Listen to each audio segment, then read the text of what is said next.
This is Alayna at AlaynaSpirits.com, Alayna Spirit on the YouTube.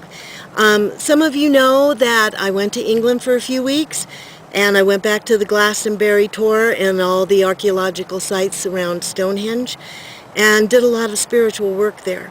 So I'm calling this the Fall and the Awakening of Avalon, but actually it's the entire planet. So a couple years ago, if you went through all these videos, I saw us leaving Atlantis on the third fall of the continent, and we made it to what is now called England in the Glastonbury Tor area. I saw thousands of us build an underground city there. We were able to do it with our minds. We didn't need machinery, and we were able to hold the light inside. This went on for a couple thousand years, and then eventually we decided to come on land, and we built a civilization there. Our men decided to take our sons and go out around the world and start setting up new civilizations there, and to help the people as they were coming up from underground cities that they had built.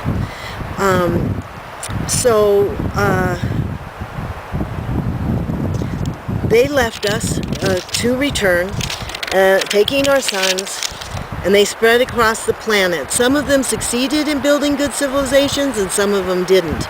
And the raping and the killing and the jealousy, and some of them started new families, started all over the world. And here the women stayed behind in Avalon to hold the light for the men so they could create these beautiful civilizations. And the memory of our true religion, the Christ consciousness, which is the light, the truth, and the way. As we watched them get angry and frustrated and just creating conquests everywhere, all of the women stayed in watch, and we saw their twin flames turn to destroying, not creating, and dragging our sons through it. I really held on to that, and in time-wise, that was 26,000 years, so, you know, I can really hold a grudge. So eventually in Avalon, the women started attacking each other, blaming each other. We were devastated, and we were more devastated in watching our husbands and dragging our sons into just devastating states of consciousness. And we got pretty depressed. At first we were all connected, and there was no anger, killing, and lust, and there was no such thing as time. When the women held on to all the horror that they were seeing, the light energy started fading, the anger started creeping in with them, and also age and sickness and time itself. This took several thousand years, but we never knew any of these concepts, and it was all consciousness. And most of all, it was broken hearts, and feeling helpless, feeling that they were never coming back, and then a list of they're never coming back because, and then, of course, I blamed all of it on me. Really, the feeling that I got out of it, besides ultimate guilt, was the feeling of loneliness and being alone. Instead of the one mind, the light, the love, the joy, and the gratitude, we just went into sadness, anger, wanting power, wanting selfishness. Instead of divine intelligence controlling everything, we wanted to control it because we knew better than divine intelligence. And this just devoured us. It devoured us in age and sickness and death, and sons that never returned, husbands that never returned. The separations from the twin flames, the separation between the women, the separation between divine intelligence, and turning away from the light, the truth, and the way. And we started doing it our way. And death was forced upon us because of our hearts. I mean, our hearts were dying. So after the women had died, some of the men came back, defeated, angry, and alone, to see their women and daughters and young sons dead on the ground. That place is where a spring popped up in the earth. Of course, the spring, the water is life. And it's now called the Chalice Well, which I was actually able to go there, and I'll give you some pictures.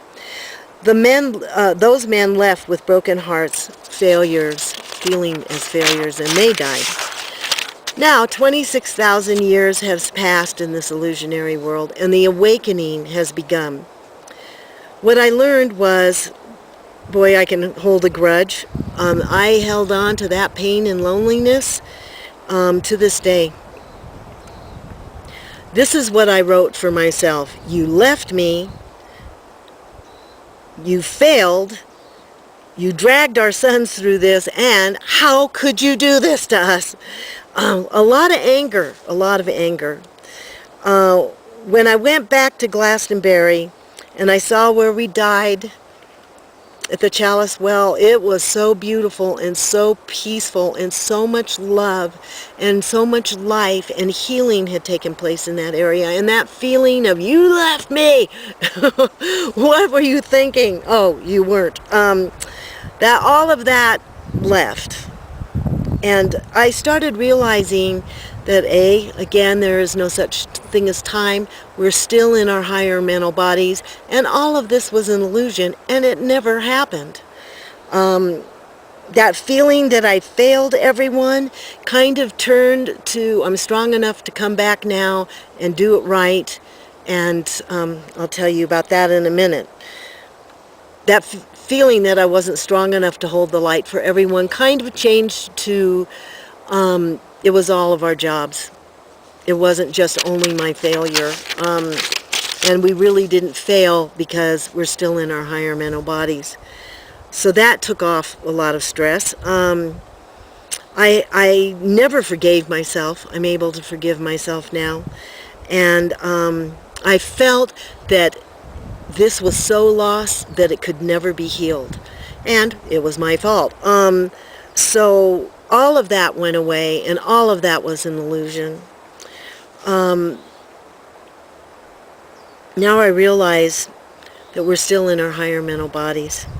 In the meantime, the timelines, these men were creating new civilizations, and now we've gone full circle, this 26,000 illusionary years, and these men have learned how to create empires, and you know, a lot of them. And they did it all without killing and raping and dragging our sons through it. And now they're walking in joy and gratitude of everything that they have. Instead of, you have more, I have to go kill you and take it. And by the way, I'm going to kill everybody else too. And that's the only way I'm going to have it. I have to have it created by man. I'm no longer attached to divine intelligence, getting it created from the source. I'm going to create it. The me generation. And that me generation lasted for about 6,000 years. Or sorry, 26,000 years. They have learned to give instead of take. They have learned to start the flow again. A lot of them are teaching in all different modes of media and creation. And they're really doing a terrific job. I'm very proud of them. So they didn't fail. They were just starting at step one to get to where they are now. Remembering that all of this is illusion and we're still in our higher mental bodies. So now, we as a people are learning the truth. We're learning to look at the light. We are beginning to realize that separation was an illusion, and that we can have perfection because it's coming to us all the time. If we just focus on it, it will come in. And we can live in peace and peace and abundance and brotherhood. That was the word I was looking for. So we are just starting the last step, the last awakening step. And we are going back into oneness. This isn't something we're going to do. This is something that we've already started. Our focus is going back to the light, and abundance.